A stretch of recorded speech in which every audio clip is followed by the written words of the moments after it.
Moving on to 6C, discussion and possible action, including affirmation of the county's duty to implement and defend laws created through initiative. This is an agenda item of Supervisor Williams, and he will do the introduction. Sir? I've had a whole lot of members of the public reaching out to me about some confusion over the voter initiative process and in the abstract, the county's response. And I think it would be helpful to clarify how we see the process working. And my understanding is that where a petition gathers adequate signatures, the language is reviewed by County Counsel, it goes before voters, passes in a popular vote, that it's to become law and deserves reasonable defense by the county. So I think this item would touch on just that, clarifying in the abstract how we see this process working. Okay, Supervisor McCowan. Thank you, Madam Chair. I would like to hear from County Counsel because I believe we've clarified previously that the county, there's a million laws on the books, and there aren't the resources to 100% enforce every law, whether it was adopted by initiative or by county ordinance. And I do believe we clarified previously that the county can't be held liable for what it doesn't do generally speaking. So, but I'd appreciate hearing from County Counsel, and also a generalized statement like this is virtually meaningless because at any point in the future, the decision of the county or the Board of Supervisors will be determined by the particular case at hand and the facts that go with it and the decision of the people that are empowered to make that decision. So, County Counsel? So this is a situation where my office often represents small districts, and I do think in this situation, which was before my time, that our office did represent some of the people bringing forward this initiative, which puts us in a difficult situation in terms of then when it came before the board. I think it actually puts us it just puts us in a very difficult position. But the comment is, as Supervisor McCowan stated, and that is, we don't have a mandate to enforce our own laws. There are other things that we do have a mandate to do, and that is to oversee and when I say us, I'm referring to the Board of Supervisors. And the most important is to oversee the budget concerns, to act in a fiscally responsible manner while listening to the voters. In this particular situation, and I wasn't here during the time when this came before the board, but there are ways in which the board can ask for a fiscal analysis of an initiative being brought forward from the people, and it doesn't appear that was done at the time. And again, I think I don't know because I wasn't here and I haven't reviewed the records, but again, I think the County Counsel at that point was in a difficult position where it had given an opinion in terms of the legality of this initiative to the proponents, and therefore was sort of, I would say, stuck in that position, and there was no discussion with this board in terms of what that fiscal analysis would look like, and I don't see that the board sent it back for that fiscal analysis. So you've got two requirements. You've got, I do think as a Board of Supervisors, politically, not legally, you are responsive to the citizens of this community, but I do think also as a Board of Supervisor, again, your primary duty is to understand fiscal analysis and what it will cost you in order to go forward.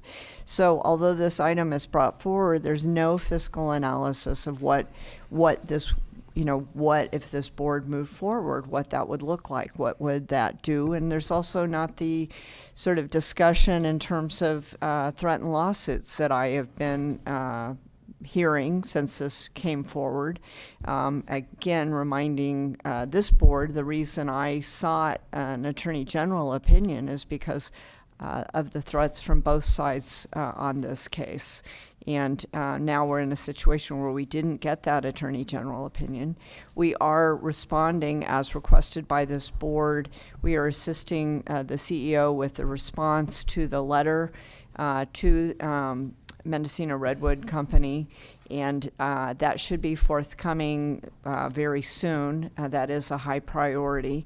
Once that is sent, that will be available for, of course, all of the board members and, of course, all of the public. It will be a public document. So I think this discussion in a vacuum is not serving the public adequately. Okay. I do have something, but we'll go Supervisor Haschek. Well, in light of what was just said, and it looks like this agenda item is the theoretical approach, and we're actually skirting around this whole Measure V issue, is that one approach would be to send this off to General Government Standing Committee and have them look at what the cost and implementation would be, cost of staff, the cost of any kind of enforcement, all of those kind of issues, because without that, we are going kind of blindly into this. We're just dealing with the concept instead of the reality. So I would make that motion that we send this to the General Government Standing Committee to evaluate for the mechanics and details of enforcement. Okay, before we entertain a motion, the chair would like all supervisors to be heard. If we could do that, sir. Sure. Supervisor Jurdy? I would support that motion, but I also, it's come to my attention in more recent days that there is a California government code that speaks to the issue of the voters getting information disclosed to them prior to voting on a ballot measure about the fiscal impacts. And I was unaware of this government code at the time that Measure V was rolling along through the petition route. And what I would like to see also referred to general government would be a discussion about a policy that the Board of Supervisors could adopt that would say, in general, not looking backwards, but looking forward, that whenever papers are pulled for an initiative in Mendocino County, that county staff is to be directed to prepare a fiscal analysis of the probable costs of implementing that measure. As voters in California, we often see, I think we always see in the ballot statement, a state of California analysis of the fiscal impact of an initiative. It's kind of startling to think the fact that although we see that in the ballot summary for state initiatives, we don't actually see it for initiatives here at the local level. And really the voters are entitled to know prior to voting on measures if there is a probable fiscal impact. They may still go ahead and vote for something with no funding stream to pay for that fiscal impact, but maybe they wouldn't if they actually knew the costs of implementing it. We can't go backwards. We can't know how they would have voted had they had that fiscal impact, but we could, going forward, let petitioners know that information will be made available to the public so that when people are drafting initiatives in the future, they'd be forewarned to think about the potential fiscal impacts to the agencies, to the local governments prior to writing initiatives. They may still want to go ahead with collecting signatures for their initiatives, but they might choose to try to craft their initiatives in a way that would minimize the cost to the taxpayers. And I agree fully with you. My comment was exactly, what is our policy? Do we have a policy? And my recommendation would have been, or is, to send it on to general government to be able to go over any policy we may have, but also to come back with a future policy that will address everything that Supervisor Jurdy has just commented on. Supervisor Williams. Yeah, I would support the referral to the government committee for coming up with a policy going forward. But at this point, I think voters came out and passed law, and this has been kicked down the road too long. It needs to go to a vote. Otherwise, we're essentially vetoing through inaction. Nothing in the item that I brought forward talks about enforcement. We're not talking about a cost of enforcement because we're not even talking about enforcement. We're talking about respecting the process and declaring that an item brought forward by voters, passed by voters, is in fact law. That's it. Not getting into enforcement. So I would appreciate putting this to a vote. Otherwise, effectively it's a veto. You can't have years and years go by, irrespective of how we feel about the particular language. Should it have passed? Is it a good idea? Voters passed it. And it's kind of a slap in the face to those voters to say, well, we think better. That's not our job as the supervisors to decide that the voters made a mistake and that we know better. Our job is to respect the will of the people. Supervisor McCowan. Thank you, Madam Chair.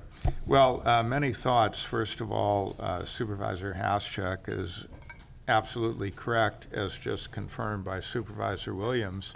This item is a stalking horse for Measure V, and really isn't about what it purports to be. It's really another way to say we need to move forward and enforce Measure V.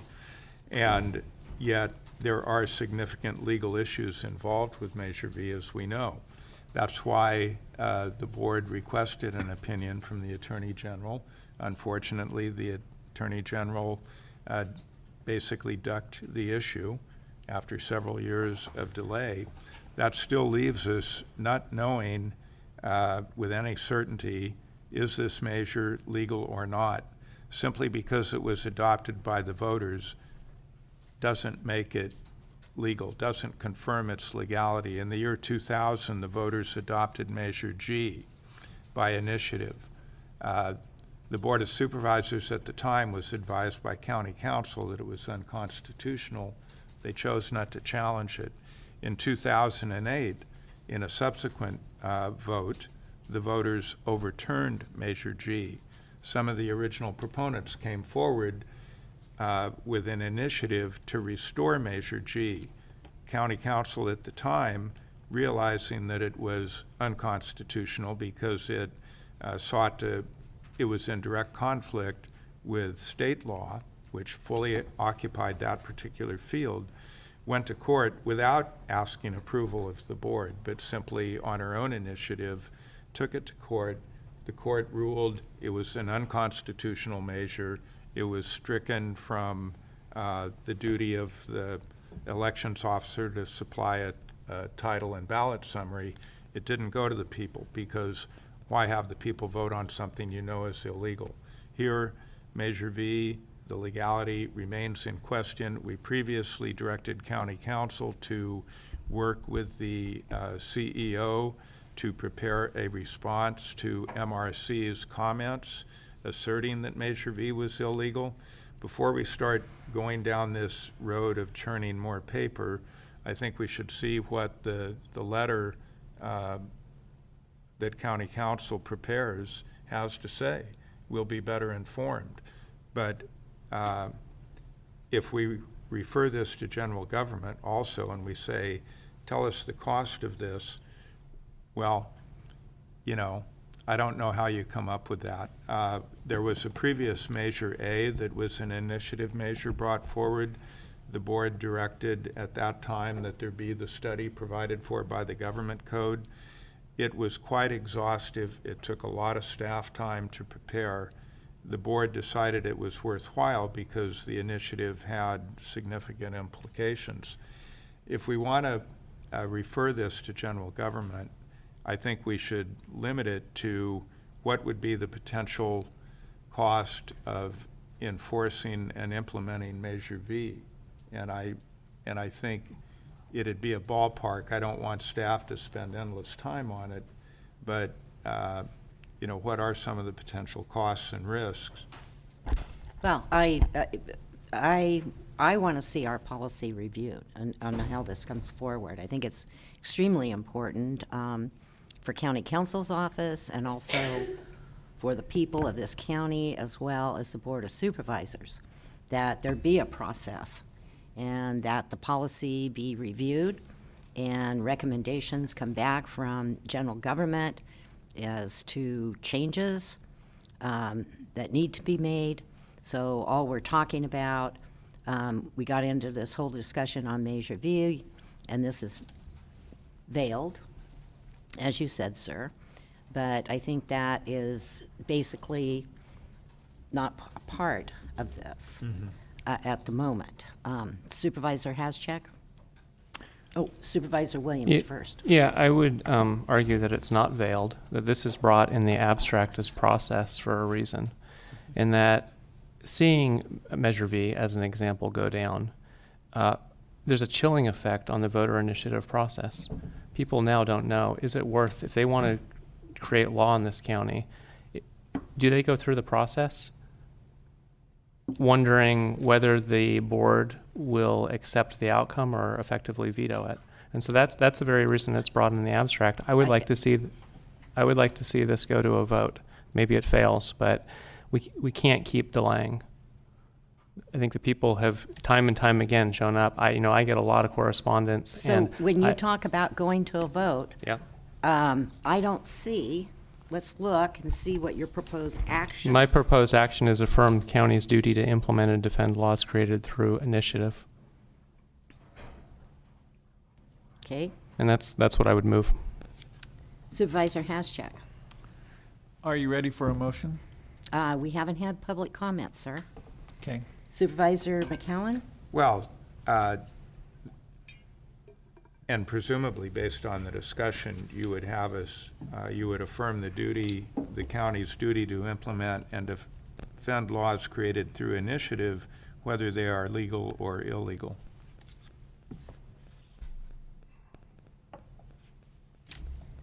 Supervisor Williams? In the case of Measure V, I think that's what you're getting at. Today, there has not been a challenge. I think it's presumed to be legal until it's challenged. There isn't a process to go through. We don't have a challenge pending. Okay, public comment. Louis Bigfoot? Good morning.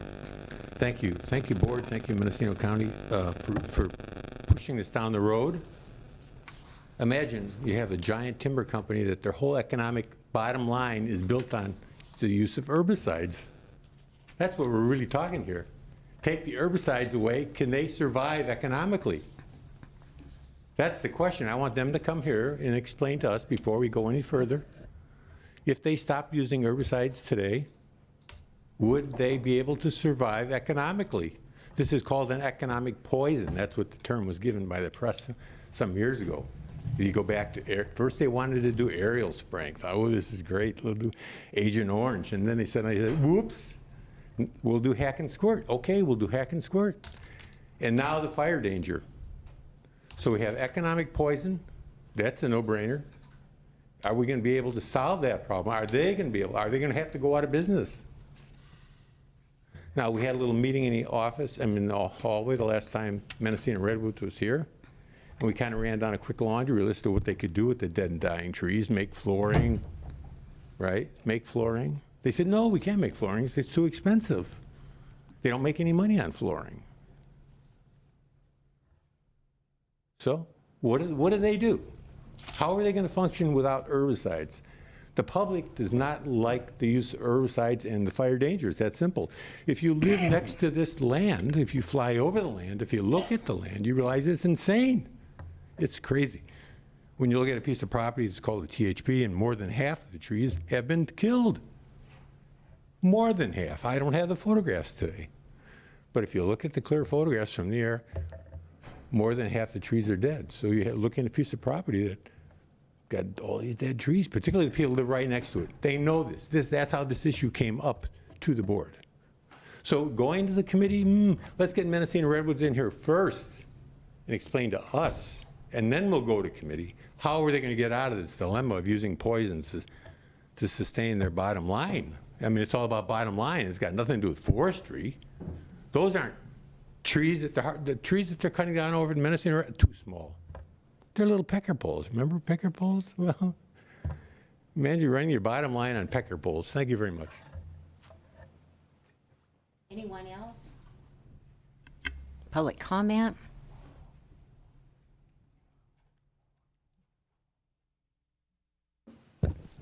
Good morning, John Curry, Mendocino Redwood Company. Mendocino Redwood Company has no objections to an affirmation like such as this, but however, it should be accompanied by an affirmation by the board to ensure the county has the authority and ability to cost effectively enforce the ballot measure before approving them and being placed on the ballot. Imagine yourself in a situation where that the voters approved a racially discriminating policy and passed it. There's no authority or way to enforce that by the Board of Supervisors. In addition, the county code says that any ordinance that goes against the Right to Farm Act should be considered immediately repealed. And Measure V does not state who will enforce it or even if it became law. They only mention that the county is they shall not travel on private property. So again, we think that this is out of the jurisdiction of the county to pass a regulation like this, and that it should be regulated by the Board of Forestry. Thank you. Anyone else? Please come forward, state your name for the record. Thank you. Cynthia Reiser-Jevons, speaking with a public thought. Capitalism it makes its profit by taking public resources, the trees, the air, the waterways, and putting as much risk on the public by using those resources and cost. So the public bears those costs, and then the company, the corporation, takes those whatever profits they can make, and those are personal profit, but the risk is the public's, and that's a real concern. Thank you. Anyone else? Seeing no one else come forward, it's back to the board. Supervisor Williams? I move the recommended action. There is a motion. Do we have a second? The motion fails for lack of a second. Supervisor Haschek? Thank you, Madam Chair. I move that that we send this to the General Government Committee to look at the potential cost and mechanics of enforcement and an abatement plan, and that we look at policy moving forward for, like what Supervisor Jurdy said about the fiscal impact of any initiatives, and that be clearly defined. I'll second the motion. Okay, we have a motion and a second. Supervisor McCowan? Thank you, Madam Chair. Well, I think the motion is pretty expansive, and I wonder if it wouldn't serve the same purpose, allow for the same discussion, if the motion simply said refer to General Government Committee for development of a policy relating to voter-approved initiatives. Okay, there's been a suggestion to amend the motion. Supervisor Haschek? Well, I don't think that takes care of the first part of it, which is the quandary we're in about how much it will cost to enforce and how we would actually go about enforcing it. And I think that is information that we need to consider implementation of Measure V. Well, again, we hear from the author of the item that implementation of Measure V is not the issue, and yet your motion speaks directly to it, and particularly when you say the cost of implementing it, that's no longer a generalized policy. I think it's more in keeping with the item in front of us if we refer it for development of a policy relating to voter-approved initiatives, and how do we handle that. And inherent in all that is the cost of doing so, whether the county wishes to have a policy of going out for this study for each initiative or on a case-by-case basis, which ultimately it would wind up being anyway. Supervisor Williams? Well, I've heard two excellent ideas. Could we bifurcate this and send two actions to the government committee? One to look at the voter initiative process in the abstract, and the second to further Measure V to a conclusion. I don't know that, I mean, these are both important items, and they've both been discussed here, and I don't want to lose either of them. So we have a motion on the floor, and we do have a second. I will go to the maker and the second to see if they want to amend their motion in any way, and if not, we will go forward and vote on that motion. Supervisor Haschak? Thank you, Madam Chair. I could see splitting it because they are kind of two distinct issues, so I wouldn't have a problem with splitting the motion into two. Supervisor Jurdy? Well, at the request of the maker, I'll withdraw my motion and second the first half of your motion. Withdraw your second. So we're getting complicated for the clerk. We need to get this down. Are you saying you want to make it two motions? If you're saying you want to make it two motions, I'll second the first half of your motion, which pertains to, I believe, the costs of implementing Measure V. First, you would Right. have to withdraw your motions and then go forward with a new motion. The maker of the motion So does it's a- not want to. We'll ask the second if he still feels like seconding It's up to you. the motion. I think that we should just keep it the way it was. Keep it together and just vote on it. Supervisor Jurdy. Yep, I'm comfortable with the motion as it stands. Okay. Supervisor McCowan. Could we have the motion restated, please? I would love that. Can I have the motion restated, please?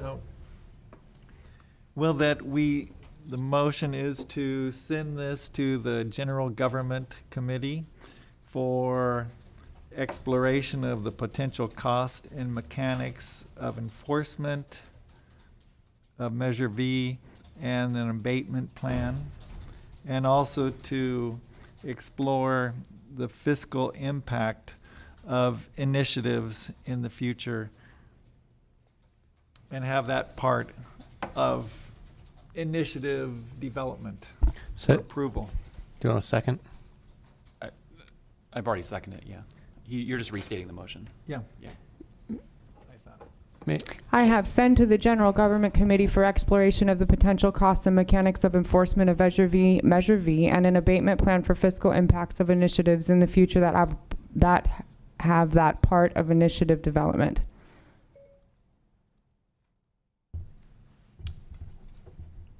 What was that last part?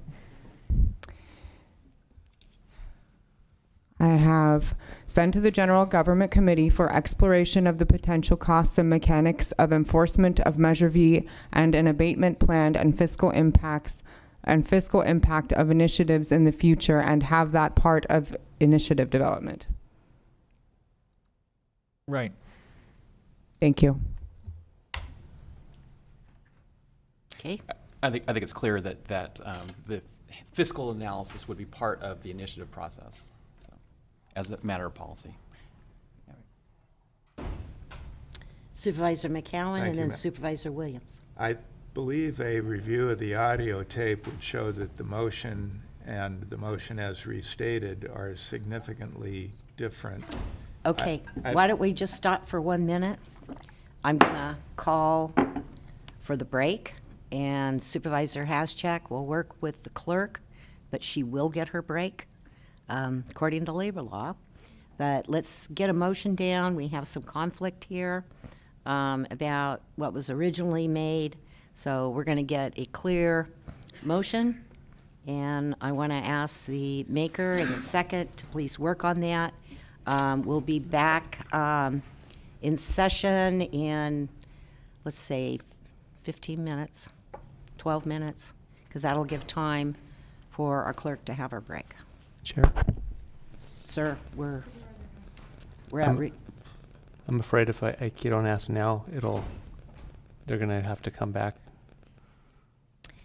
Okay, As part of the rework during the break, perhaps the maker of the motion could consider adding a clause to clarify the current state is v law or not, because that's one of the questions that I think a lot of us are asked.